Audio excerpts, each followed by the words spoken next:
Nusuz dan tidak taat kepada suami. Ini adalah kesalahan. Nusyuz. Nusyuz ini artinya pembangkang. Membangkang, tidak taat kepada suami dalam perkara-perkara yang baik ya. Dalam perkara-perkara yang ma'ruf. Ketika suami minta sesuatu, minta tolong atau nyuruh lah, apalah gitu. Nah, kalau bisa itu dilakukan dan itu perkara yang baik, maka kerjakan. Tidak bertentangan dengan syariat nih, permintaan suami. Kerjakan. Kecuali yang kedua, jika yang diminta oleh suami itu bertentangan dengan fitrahnya perempuan. Nah, itu baru kemudian tidak boleh, tidak mengapa kita menolak permintaannya. Apa contohnya? Apa contohnya? Biasanya permintaan suami, tapi itu bertolak belakang dengan fitrahnya perempuan. Naik genteng. Naik genteng, iya ya. Naik genteng cocok. Itu bukan tugas perempuan. Itu bukan tugas istri. Apa lagi contoh misalnya? Hah?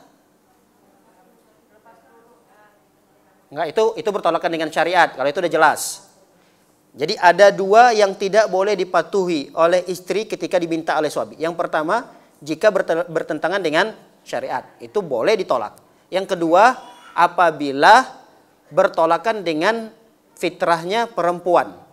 Misalnya suaminya minta tolong ke istrinya, sayang, itu ban motor saya bocor, tolong deh kamu benarin, gimana caranya supaya saya kerja motornya bisa dipakai lagi gitu. Nah, itu kan bertentangan. Masa disuruh istrinya bongkar ban itu? Masa istrinya disuruh dorong bengkel lewat sampai 2 kilo sana dorong motor gitu?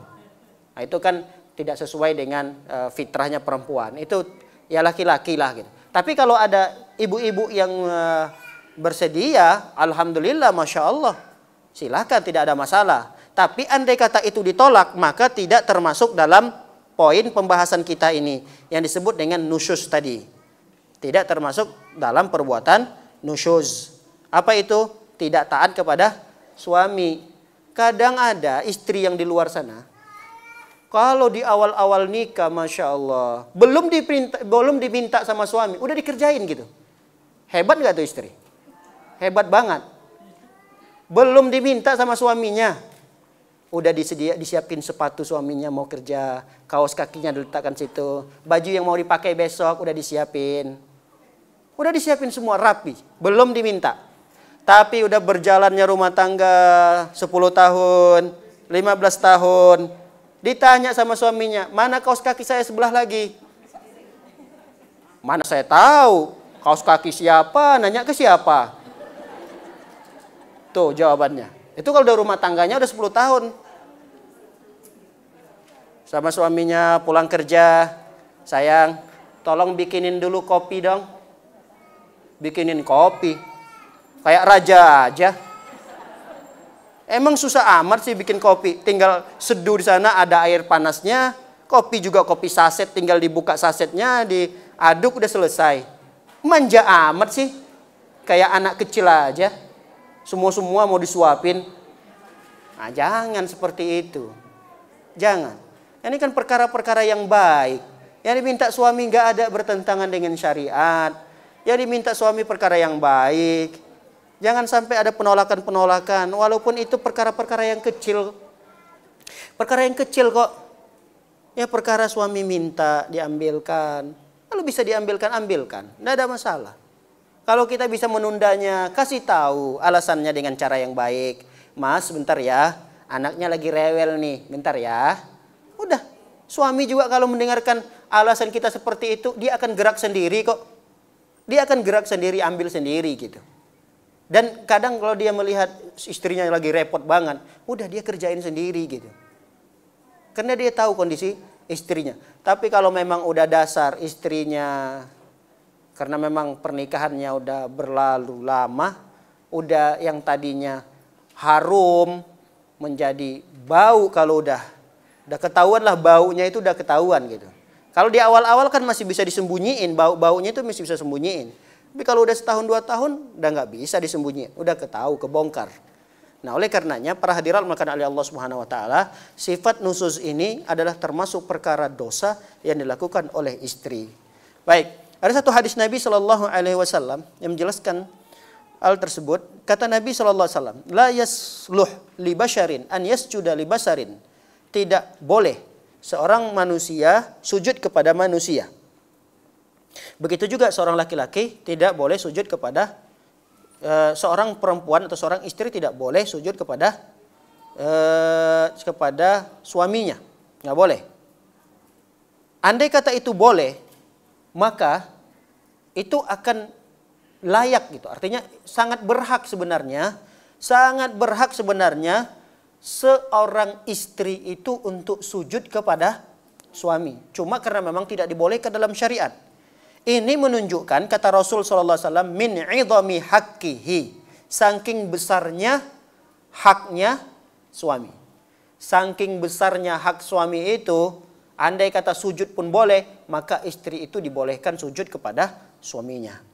Walladzi nafsi biyadi, law kana min qadamihi ila mafriqi ra'sihi qarhatan tanbajisu bil qabhi والصديد ثم استقبلته فلحسته ما أدت حقه. Kata Nabi Shallallahu alaihi wasallam, andai kata seorang suami itu dari ujung kakinya sampai ujung rambutnya atau ujung kepalanya terdapat kucuran darah atau nanah ya. Qaih itu bisa diartikan darah yang busuk itu. Kalau udah membusuk dia nanti akan menjadi nanah kan ya. Dan nanah, andai kata ada seorang suami itu seluruh kulitnya tuh bernanah, berdarah gitu. Nanah darah gitu. Dari ujung kaki sampai ujung rambut. Summastakbalathu. Lalu kemudian seorang perempuan itu memeluk suaminya. Istakbalathu, dipeluk suaminya dalam kondisi seperti itu. Falahasathu, lalu kemudian dia jilat. Masya Allah, siapa yang mau jilat nanah sama? Andai kata nih kata Rasulullah, andai kata dia punya suami seperti itu, ma'addat haqqahu, maka apa yang dilakukan oleh istri tersebut belum dikatakan mampu untuk menunaikan hak suami. Belum dikatakan dia melaksanakan hak suami. Lihat. Sebakti apa itu istri? Kalau ada istri yang punya suami cacat seperti itu, masih setia melayani suami. Lalu kemudian kata Rasulullah, pelayanan yang luar biasa kepada suami dalam kondisi cacat seperti itu, belum dikatakan sang istri itu mampu untuk melaksanakan tugasnya sebagai istri. Kan gak ada seorang istri yang punya suami secacat itu, seburuk itu gitu. Gak ada. Nah, apa yang sekarang yang menjadi tugas kita sebagai istri, pelayanan-pelayanan kita kepada suami, itu pelayanan-pelayanan semuanya belum sebanding dengan gambaran yang digambarkan oleh Rasulullah ini. Ya atau tidak? Belum sebanding. Ini luar biasa nih pelayanannya terhadap suaminya. Nah, apa yang sekarang kita rasakan sebagai istri, pelayanan kita jauh di bawah apa yang digambarkan oleh Rasul Sallallahu Alaihi Wasallam. Yang digambarkan oleh Rasul saja kata Nabi ini belum bisa dikatakan melaksanakan seluruh haknya, menunaikan seluruh hak suami. Nah, apalagi sekedar melayani suami yang ringan-ringan, buatkan makanannya, buatkan sarapannya, buatkan kopinya, tehnya dan seterusnya. Itu kan perkara-perkara yang jauh lebih ringan daripada apa yang digambarkan oleh Nabi Sallallahu Alaihi Wasallam. Maka perkara-perkara yang diminta oleh suami, yang hal-hal yang kecil, yang remeh-temeh seperti itu, maka hendaknya jangan disia-siakan. Baik, makanya dalam hadis yang lain Rasul Sallallahu Alaihi Wasallam ketika mendapati seorang perempuan yang sudah menikah, Nabi bertanya, kata Nabi SAW, apakah anda sudah menikah? Kata perempuan itu, ya Rasulullah saya sudah menikah. Lalu bagaimana anda memperlakukan suami anda? Kata seorang sahabat perempuan itu, ya Rasulullah, aku melayani suami selama aku mampu melakukannya. Selama aku mampu, aku tetap dan selalu melayani suamiku ya Rasulullah. Kata Nabi sallallahu alaihi wasallam, "Unzuri aina anti minhu fa innama huwa jannatuki au naruki." Perhatikan baik-baik suami Anda, kata Nabi sallallahu alaihi wasallam, karena sesungguhnya suamimu itu adalah surga bagi Anda dan neraka. Bisa jadi dia surga atau malah menjadi neraka buat kita.